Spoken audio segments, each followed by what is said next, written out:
Bom dia, alegria juntos adorarmos ao Senhor no domingo, o dia do Senhor. Estamos estudando exatamente isso, a guarda do dia do Senhor. E a ideia é que nós, crentes no Senhor Jesus Cristo, guardemos um dia para Deus. Temos estudado que hoje nós guardamos, por conta da nossa cultura, o domingo. Mas se você vai morar em outro país, por exemplo, talvez a folga ou o dia livre naquele país seja o primeiro dia, o segundo dia da semana, ou o terceiro, ou o quarto. Não importa necessariamente se é o primeiro, se é o último. O que importa é que o crente tem que guardar um dia para Deus. Convencionou-se na nossa cultura, por várias razões históricas, que esse dia é o domingo. E acabou que o nome domingo traz aquela ideia de o dia do Senhor, de Dominus, do latim, que significa Senhor. Por que é importante explicar isso? Porque nós estamos estudando o quarto mandamento, que é guardar o sábado. Na velha aliança, o quarto mandamento é o sábado, e o sábado era um dia muito bem delimitado ali para se guardar. E era tão sério que se uma pessoa quebrasse a guarda do sábado, ela poderia ser morta. Pena de morte, isso em Israel. Na igreja, obviamente, você não precisa, não vai ter uma pena de morte caso você quebre ali a guarda do domingo, óbvio, claro. No entanto, você tem que entender que isso é sério aos olhos de Deus. O fato de o Senhor hoje não exigir uma pena de morte, porque você não guardou o domingo, você que é crente em Jesus, da igreja do Senhor Jesus Cristo, não significa que Deus está tranquilo, no sentido de deixou, não tem problema, está tudo ok. Não, você tem que se orientar pelo que a Bíblia diz, não pelas aparências, não pelas circunstâncias. Então isso tem que ser muito claro na nossa mente. A guarda do sábado era muito sério no Antigo Testamento. A gente nem observou todos os textos, porque são muitos textos sobre o sábado. Além do dia do sábado, havia o ano sabático. Israel não guardou vários anos sabáticos. O que é que Deus fez? Uma pequena conta. Israel não guardou 70 anos sabáticos. Logo, o cativeiro babilônico vai ser de 70 anos. Viu como Deus considera importante a guarda do sábado? Se você vai obedecer a guarda do sábado, como é dito na velha aliança, você tem que guardar o ano sabático. Os adventistas do sétimo dia não guardam o ano sabático. Eles só guardam o dia do sábado. Percebe? Mas nós guardamos baseado no Novo Testamento, porque nós vivemos na nova aliança. E aí vamos chegar em breve a ver como é que a igreja guardava o dia do Senhor. Qual era o dia em que a igreja se reunia para cultuar e adorar a Deus. Mas antes disso, hoje nós vamos observar, pelo menos começar a ver, como o Senhor Jesus Cristo guardou o sábado. Jesus guardou o sábado, ele cumpriu este mandamento. No entanto, ele corrigiu muitos erros que estavam acontecendo. No período intertestamentário, Israel sofreu muitas modificações, certo? E uma dessas modificações foi uma tradição oral que surgiu. Essa tradição oral, isso entre o Antigo e o Novo Testamento, ela, talvez por medo de pecar novamente, ela cometeu muitos erros. A tradição oral eram leis que eles iam acrescentando à lei de Moisés, ou até eles iam enrijecendo a lei de Moisés, porque eles achavam que assim eles seriam mais santos e não cairiam nos mesmos pecados. O pecado de idolatria, como no Antigo Testamento, realmente Israel não estava cometendo, como no Antigo Testamento, de adorar ídolos e imagens. Mas, infelizmente, Israel, no Novo Testamento, na época do Senhor Jesus Cristo, caiu em outro pecado. Então, por isso nós temos que ter o equilíbrio da palavra de Deus. Nós não podemos exagerar nem para um lado, nem para o outro lado. Na velha aliança, Israel pecou muito com a idolatria. Junto da idolatria vinha as imoralidades e pecados terríveis. deixaram a idolatria, deixaram os ídolos, deixaram cultos pagãos. Amém. No entanto, quando chega no Novo Testamento, falando de Israel, pendeu para outro tipo de pecado. Então, o Mishnah era um tratado que foi feito pelos rabinos. A gente entende historicamente que o primeiro rabino foi Esdras, e eles começaram a fazer comentários sobre a lei de Moisés. Esses comentários deram origem ao Talmud palestino, Talmud babilônico, e a vários tratados da Mishnah. 2 deles bem conhecidos sobre o sábado. Um deles, Shabat, era o nome desse tratado da Mishnah, e o outro tratado era Erubim. Falavam de várias regras sobre o sábado. Já existem muitas regras sobre o sábado na Torá, os 5 primeiros livros da lei de Moisés, que é o nosso Pentateuco. E então os rabinos acrescentaram mais outras determinações, enrijecendo a lei. Isso serve para nos alertar. Jesus, ele foi contra os exageros no cumprimento da lei de Moisés. Então, quando Jesus diz, olha o que os antigos vos disseram, aí ele fala, eis o que eu vos digo, Jesus dizendo, e aí ele explica. Jesus não está descredenciando a lei, Jesus está interpretando corretamente a lei. Então nós temos que ter uma interpretação correta da Bíblia Sagrada. Não podemos exceder nesta interpretação, porque se fizermos isso, nós vamos prejudicar a vida das pessoas, a nossa própria vida, e nós não vamos estar vivendo na liberdade do Evangelho. Então, tem que ter muito cuidado, para não acrescentar algo à palavra de Deus que não está na palavra de Deus.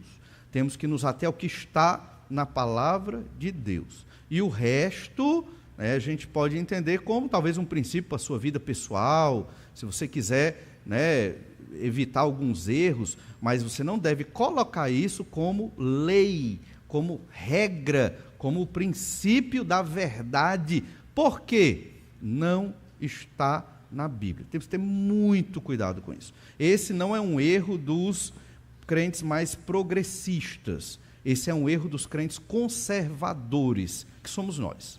Nós temos a propensão a pender para este erro, que é chamado de legalismo. Achar que porque nós fazemos as coisas do jeito que fazemos, isso é o padrão da santidade. Não necessariamente, certo? Muito cuidado. Por quê? Porque não está revelado.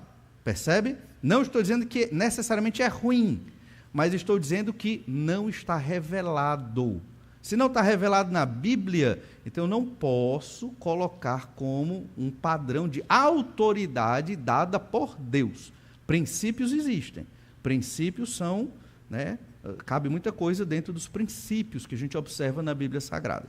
Jesus, ele exorta os fariseus e os escribas que seguiam o sábado, segundo a Mishnah, ou seja, estavam acrescentando ordens que não vieram diretamente de Deus, com medo de cair em pecados. No período ali da volta do cativeiro babilônico, nós lemos em Neemias 10:31, que diz assim, de que trazendo os povos da terra no dia de sábado qualquer mercadoria e qualquer cereal para venderem, nada comprariam deles no sábado, nem no dia santificado, e de que no ano 7º abririam mão da colheita de toda e qualquer cobrança. Eles estavam se comprometendo, então, a guardar o sábado. Não vamos comprar. Quem vier vender em Jerusalém, não vamos comprar. E no ano sabático, vamos abrir mão da colheita, que essa é a ideia. O ano sabático era o ano para que não havia plantio, não havia colheita, A terra ia descansar. Essa era a ideia do ano sabático. Neemias 13, verso 15 agora. Naqueles dias via em Judá os que pisavam lagares no sábado e traziam trigo que carregavam sobre jumentos, como também vinham uvas e figos e toda sorte de cargas que traziam a Jerusalém no dia de sábado. E protestei contra eles, porque por venderem mantimentos neste dia. Então veja, eles não estavam trazendo cereal para se alimentar em casa. Eles não estavam debulhando uma espiga para poder fazer uma refeição. Eles estavam pisando o lagar, fazendo vinho, eles estavam trazendo o cereal nos jumentos, nas mulas, para vender. Isso é trabalho, e não pode no dia do sábado. E Neemias, como governante, protestou. Verso 16, também habitavam em Jerusalém tírios, que traziam peixes de toda sorte de mercadorias, que no sábado vendiam aos filhos de Judá, e em Jerusalém. Contendi com os nobres de Judá, e lhes disse, que mal é este que fazeis, profanando o dia do Senhor, o dia de sábado? Acaso não fizeram vossos pais assim, e não trouxe o nosso Deus todo este mal sobre nós e sobre esta cidade, e vós ainda trazeis ira maior sobre Israel, profanando o sábado? Ou seja, um dos motivos do cativeiro, da pobreza que eles estavam vivendo pós-cativeiro, foi exatamente pela quebra do quarto mandamento. Houve juízo de Deus. E alguns ainda estavam fazendo isso. Nobres de Judá, né? Homens ricos, talvez lideranças da cidade de Jerusalém, estavam comercializando no dia do sábado. Então, o princípio é esse: não deve-se trabalhar serviço laboral do seu trabalho no dia do Senhor. É um dia para santificar o nome de Deus, e é um dia para o descanso da família, é uma dádiva de Deus para que você encontre o Senhor de uma maneira mais aprofundada no dia de hoje. O Senhor Jesus Cristo foi contra a sobrecarga do mandamento de Deus. Então, exagerar no mandamento não significa ter mais santidade. Isso a gente tem que entender. A gente tem que cumprir exatamente aquilo que Deus disse, e já é muito difícil. A tradição humana tem esse problema, por conta da natureza do pecado. Ou vai para a libertinagem, ou vai para o legalismo. E o legalismo não é somente a salvação pelas obras da lei de Moisés, mas o legalismo também é achar que, ao fazer algo mais rígido do que a lei de Moisés, que os rabinos colocaram, eu me tornarei uma pessoa mais excelente e de melhor qualidade dentro do povo de Deus. Essa prática de exagerar algo da Bíblia, ou um mandamento de Deus, traz soberba. Faz com que exista uma elite na igreja, mais espiritual. E o que nós mais lutamos é não ter elites dentro da igreja. Entende? A igreja tem que ser composta por servos e discípulos do Senhor Jesus Cristo. Então, tem que ter isso em mente. Então, se eu tenho uma prática que eu considero mais excelente, significa que eu sou mais santo do que os meus irmãos? Será? Agora, se eu obedeço a Bíblia como está na Bíblia, certamente eu serei santo aos olhos do Senhor. Estou no processo de santificação. Obviamente, claro, né? Então, mas Jesus foi contra os fariseus, Jesus foi bem rígido contra os fariseus, mais do que contra certos pecadores que talvez nós nem queiramos chegar perto hoje. Tem alguns tipos de pecadores que talvez você nem queira chegar perto, né? Nem queira aproximação. Jesus se aproximou desses pecadores, de prostitutas, de corruptos e vários tipos de pecadores. O Senhor Jesus se aproximou. Leprosos, Jesus se aproximou e tocou num leproso. E Jesus se aproximou dos fariseus também. Jesus fez refeição na casa do fariseu. Mas os fariseus e escribas, Jesus teve alguns discursos registrados nos evangelhos muito rígidos. Por quê? Porque eles estavam cobrando algo que não é dito na lei de Moisés.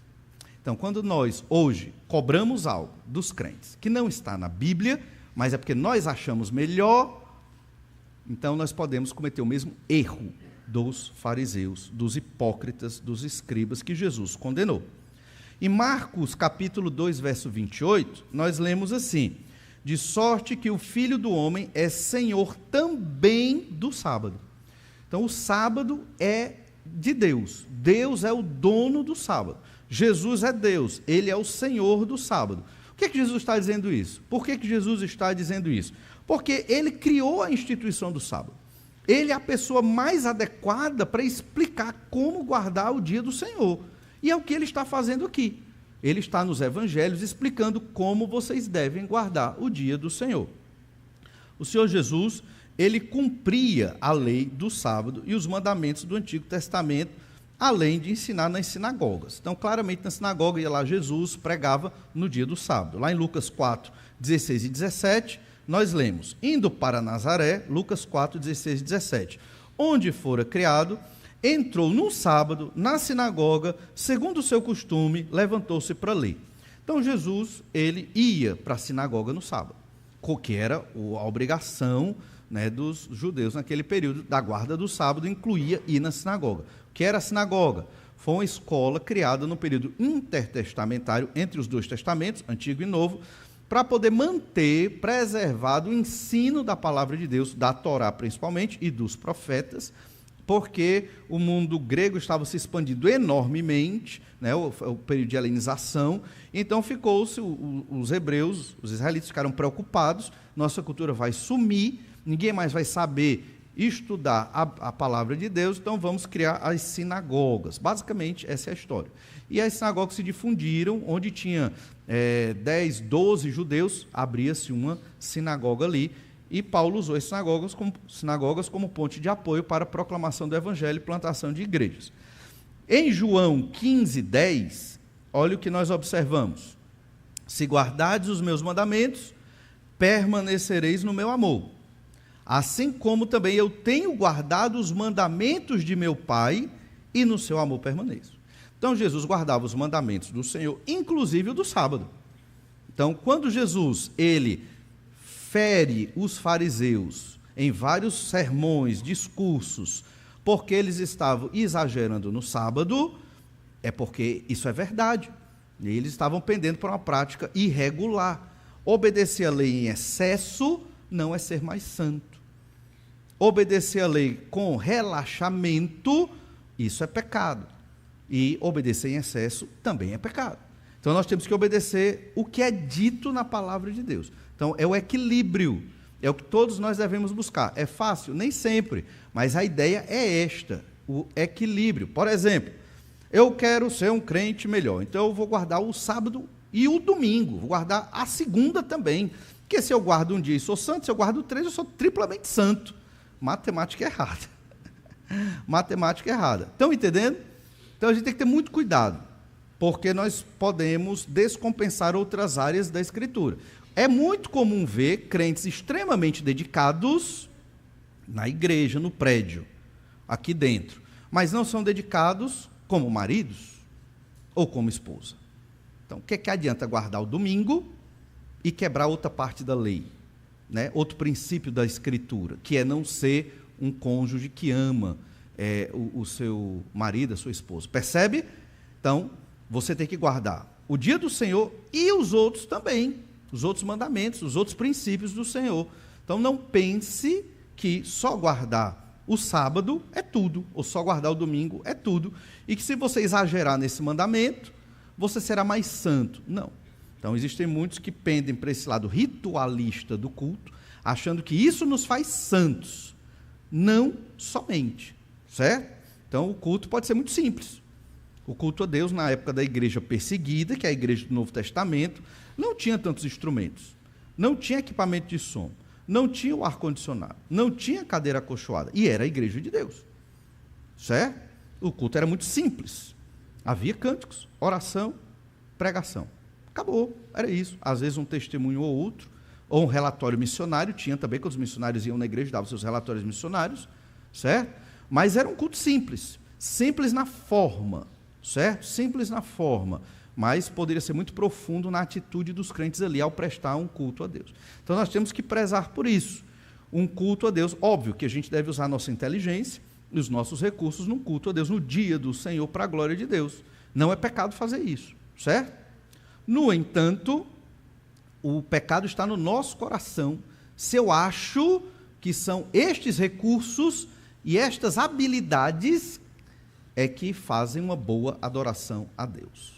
Percebe? E não necessariamente. Pode ter uma bela peça de música ou uma pregação à la Spurgeon, não minha, porque não dá para mim, mas outro pregador à la Spurgeon, grande pregação e tudo, e pode não agradar o Senhor. Certo? Então, o objetivo do culto é agradar ao Senhor, a adorar a Deus, e aí o equilíbrio dentro destas coisas. Jesus guardou os mandamentos, Jesus estava na sinagoga no sábado, Jesus é perfeito e é Deus, então ele nunca quebrou o sábado. A partir disso, vamos ver alguns textos de Jesus enfrentando os fariseus. Os fariseus, eles tentavam tornar a lei sobre o sábado sempre mais rigorosa do que Deus havia ordenado. Já pensou? Você tornar... É tipo você dizer, né, eu sou mais santo do que Deus. Porque se Deus deu uma determinação, está registrado na Bíblia Sagrada, e eu acrescento como lei, é um detalhe, como lei, eu acrescento como uma ordem, se não tiver isso, não é crente. Eu posso estar incorrendo num terrível pecado de dizer, Deus legislou, mas ficou incompleto. Eu tenho que dar uma completada aqui. Isso é terrível. E é um erro que os conservadores podem cometer. Nós, crentes conservadores, certo? Eles entendiam mal os mandamentos do Antigo Testamento. Então, não era errado comer no sábado, ainda que o alimento tivesse de ser debulhado da espiga. O errado era vender o cereal no sábado, mas comer não. Mateus 12, verso 1. Por aquele tempo, Mateus 12, verso 1. Por aquele tempo, em dia de sábado, passou Jesus pelas searas. Ora, ele passou, ele não estava comercializando, ele não estava vendendo, ele estava passando, transitando no dia do sábado. Ora, estando os seus discípulos com fome, entraram a colher espigas e a comer.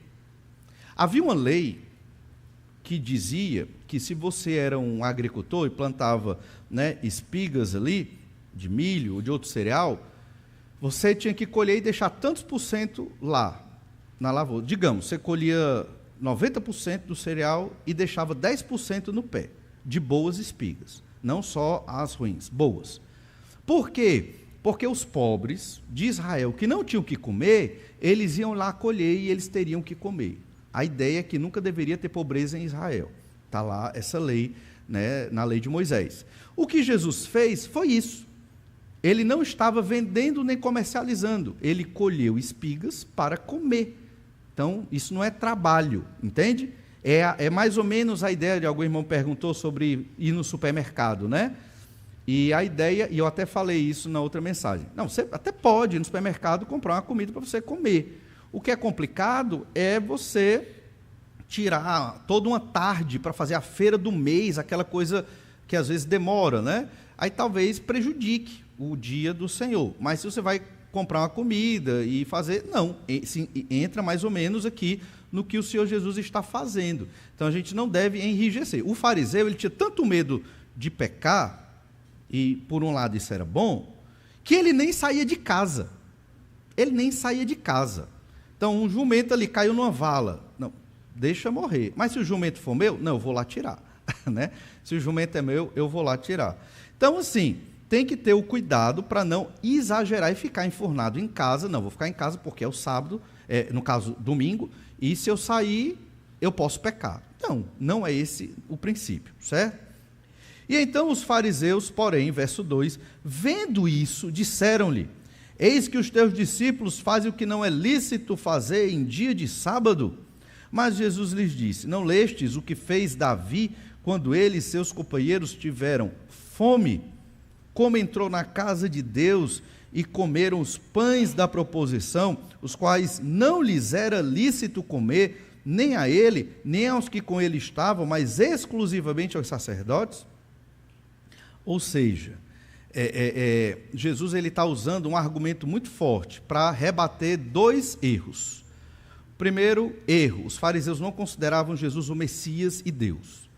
E Jesus estava dizendo, assim como Davi comeu dos pães da proposição, e ele nem era o Messias, ele era um protótipo de Messias, eu que sou o Messias, posso colher espigas no sábado, porque eu criei o sábado. Esse é um argumento de Jesus, né? Exatamente mostrando que ele é o filho de Davi, o escolhido. Por isso que ele usou essa ilustração, esse argumento. E é interessante entender por que Davi comeu dos pães da proposição. Realmente, nenhum homem, rei, príncipe, poderia comer dos pães da proposição. Muito menos usar a estola sacerdotal que Davi usou para falar com Deus. Diferença, Davi era um rei completamente diferente dos outros. Ele era o rei que marcaria a família de onde viria o Messias. Ele realmente era um protótipo de Jesus. Ele era um protótipo do Messias Salvador. Mas ele era um protótipo em que sentido? Para que as pessoas olhassem para Davi e dissessem, ele tem tudo para ser o Messias, mas não é, porque ele pecou. Mas o Messias vai ser semelhante. O Messias vai ser semelhante a Davi. Não vai ser Davi, mas vai ser semelhante. Vai ser rei, vai ser profeta e vai ser sacerdote. E vai ser da casa de Judá e descendente de Davi. Isso marcava historicamente de onde vinha o Messias. Por isso que Jesus colocou esse ensino, mostrando que ele pode colher espigas, primeiro porque não era um erro, não era um trabalho laboral. Jesus não estava vendendo, nem comprando, nem comercializando, era para alimento próprio. Segundo, porque ele tem a autoridade de Deus, porque ele é o filho de Davi prometido desde o Antigo Testamento. E aí tem outra explicação de Jesus, que é acerca do sacerdote, certo? Verso 5. Ou não lestes na lei que aos sábados os sacerdotes no templo violam o sábado e ficam sem culpa? Jesus está dizendo, eu sou rei, porque Davi é rei, eu sou o Messias, eu sou rei também. Eu sou sacerdote, porque eu sou sacerdote à semelhança de Davi, que usou a estola sacerdotal, só ele podia fazer isso, porque ele tipificava o Messias, rei, guerreiro, que é o Senhor Jesus Cristo. Então Jesus ele está pregando o evangelho para os fariseus e ao mesmo tempo ensinando como guardar o sábado da maneira adequada. Jesus era incrível, né? Ele matava assim uns 7 coelhos com a cajadada só. É o que ele está fazendo aqui. E ainda diz, pois eu vos digo, aqui está quem é maior do que o templo. Mas se vós soubesses o que significa misericórdia quero e não holocaustos, não teríeis condenado inocentes, porque o Filho do Homem é Senhor do sábado. Novamente, essa expressão, ela aparece nos evangelhos repetidamente. O Filho do Homem é Senhor, sou o dono do sábado. Não no sentido que eu posso quebrar o sábado a hora que eu quero, não é isso. Mas eu criei o sábado, eu instituí a lei, Jesus dizendo. E eu estou explicando como vocês devem guardar a lei. Eu sou rei, eu sou sacerdote e eu posso fazer estas coisas. Esse é o ensino correto. O que significa misericórdia quero e não holocausto? Basicamente, traduzindo isso para a nossa realidade, a gente lê isso lá em Oséias, capítulo 6 também, Deus está dizendo, eu quero um coração quebrantado e contrito, e não o ritualismo. O holocausto era o ritual, era a liturgia levítica do culto da época. Jesus está dizendo o que Deus disse para Oséias. Não tem sentido uma liturgia no culto rígida, sem corações quebrantados e contritos. Não tem sentido a aparência do culto ser ordenada e organizada, sem crentes arrependidos dos seus pecados. Não tem sentido. Isso gera religião fria, morta, que não é o evangelho de Jesus que liberta. É por isso que o crente conservador, muitas vezes, ele está triste, ele está desanimado, porque ele vai, já sei qual é o problema. O problema é que aqui a música é mais tranquila, e noutra igreja é mais animada. Lá eu vou encontrar Deus com a música mais animada. Essa não é a solução. É bom ter uma música alegre? Claro, temos que ter músicas alegres, óbvio. Mas essa não é a solução. A solução não está na forma. O holocausto, o sacerdócio levítico no Velho Testamento e no Novo Testamento, o ritual do culto que nós praticamos. Não é aí que está o problema, porque no dia que vier uma perseguição, não vai ter nem instrumento para tocar. A turma vai cantar sussurrando. Não vai ter uma ordem de culto organizada no meio da perseguição. É porque a gente vive tão tranquilo que acha que isso não pode acontecer, né? Mas você tem que estar preparado para isso. Isso pode acontecer. Perseguições podem vir, né? Situações difíceis podem vir. A gente vive como se não ou nunca fosse acontecer. Mas o modelo de igreja que temos no Novo Testamento é uma igreja perseguida, é uma igreja sofredora, é uma igreja que batalhou pela fé. Não é uma igreja acomodada e tranquila. Não é. Não é. Entendam isso. Então, nossas lutas hoje são eu ter tempo e energia para vir à igreja no domingo, porque a semana foi difícil. Eu sei, é difícil, mas é isso aí. É normal, é desse jeito mesmo. Não tem como ter Deus e o mundo ao mesmo tempo. Não tem como ter Deus e uma vida idealizada que você gostaria de ter. Não tem, bote isso na sua cabeça. Ou você serve, adora e glorifica o nome do Senhor, ou você vai ser aquele suposto crente que, assim, está aí. Está só aí. Não existe um meio termo. Não existe na Escritura. Entende? Mas o que Jesus quer ensinar é isso. Misericórdia quero. Então, a ideia da misericórdia aqui envolve muitas coisas, é claro, mas principalmente você ter um coração quebrantado e contrito. Você ser um crente com o coração aberto a obedecer a Deus, a se humilhar para Deus, mesmo nas dificuldades. E o holocausto tem o seu lugar no Antigo Testamento. O culto, óbvio, tem o seu lugar nos dias de hoje. A liturgia, no entanto, é o que nós devemos temer como crentes conservadores. Veja, eu estou falando dos nossos erros, nosso estilo de adorar a Deus. Isso pode trazer problemas se o meu coração não estiver quebrantado e contrito. Porque essa é a crítica de Jesus aos fariseus, quando eles guardam o sábado, e o sábado fazia parte do culto, obviamente, quando eles guardam o sábado exageradamente, certo? Jesus diz que não é desse jeito. O Senhor Jesus, ele também ensinava sobre o sábado, que não era errado fazer o bem.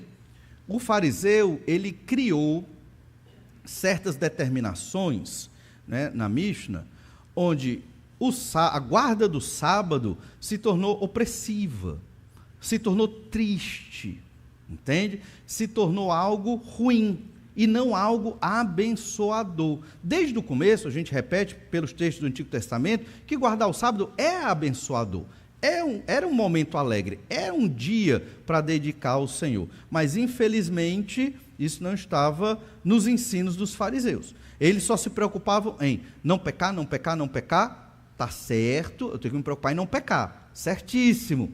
No entanto, eles enrijeceram a lei, e a lei, em um certo sentido, acabou se misturando, né? Lei de Moisés com Mishnah, Talmud, ficou quase o mesmo peso na cabeça dos escribas e fariseus, e isso trouxe muitos problemas para aquela época. Olha João, capítulo 5, verso 1. Evangelho de João, capítulo 5, verso 1. Passadas estas coisas, havia uma festa dos judeus, e Jesus subiu para Jerusalém.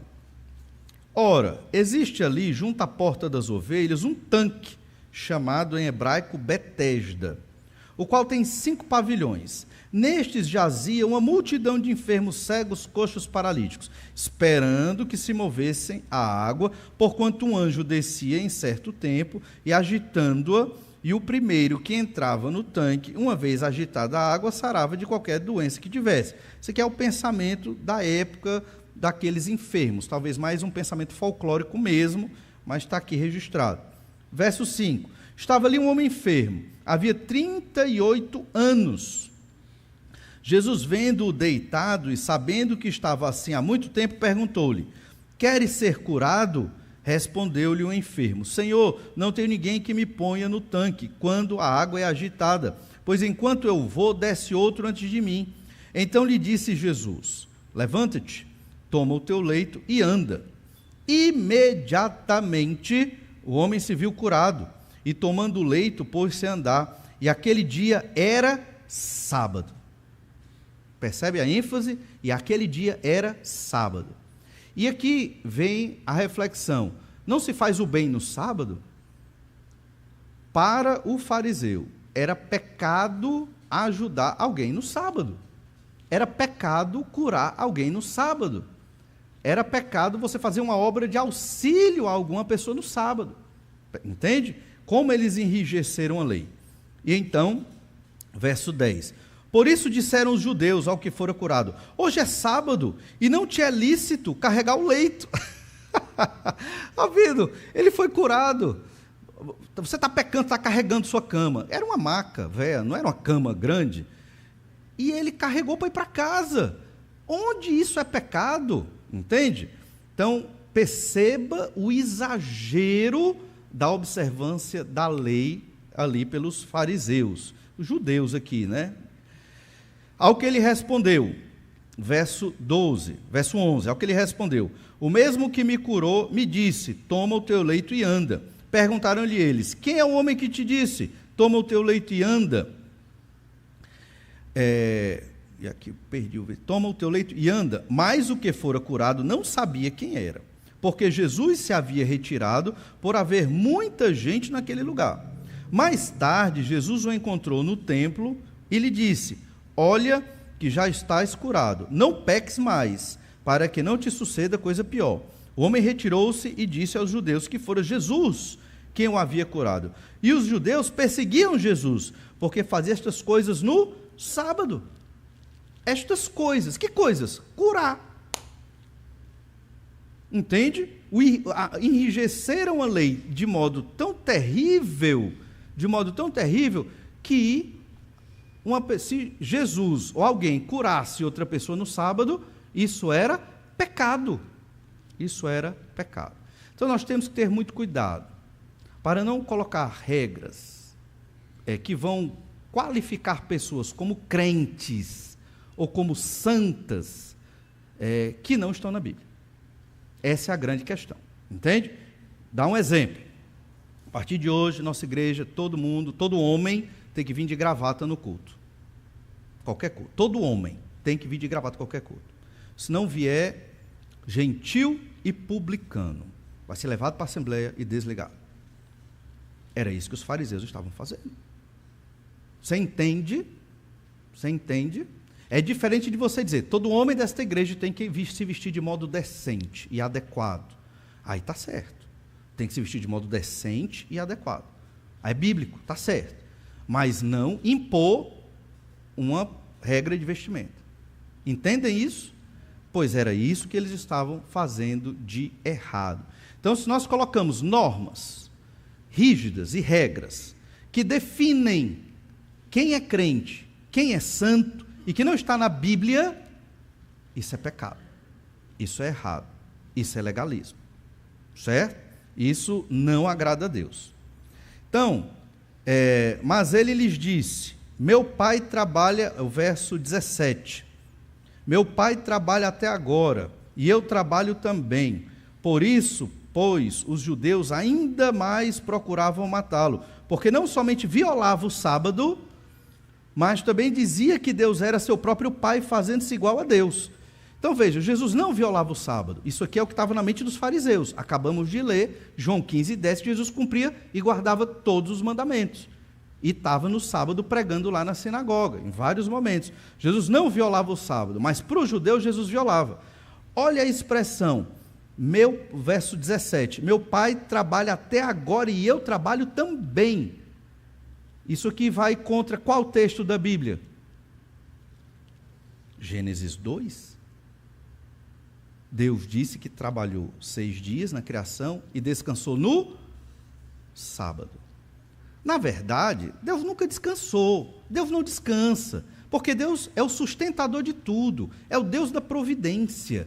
Deus é soberano. Se Deus deixar de sustentar todas as coisas na sua soberania, o que é que acontece? Tudo se acaba. Deus é o sustentador da vida. Deus nunca cessa de trabalhar. Na verdade, o ensino de Gênesis 2 é mais para nós termos um dia para adorar a Deus, e Deus deixou como exemplo, como ilustração, como princípio para a nossa vida, nós seres humanos que não somos Deus. Mas Deus não se cansa, Deus não se fadiga, Deus não precisa dormir, Deus não tem descanso para Deus, mas nós precisamos. E é isso que Jesus está dizendo, para equilibrar o ensino que os fariseus estavam corrompendo. Jesus foi mais rigoroso com estes religiosos no que se refere ao sábado, disse que isso era hipocrisia. Jesus foi mais rigoroso com eles do que com as prostitutas, do que com os corruptos da época do Senhor Jesus Cristo. Ou seja, isso é um pecado terrível, e religiosos conservadores, como nós, facilmente caímos nesse pecado.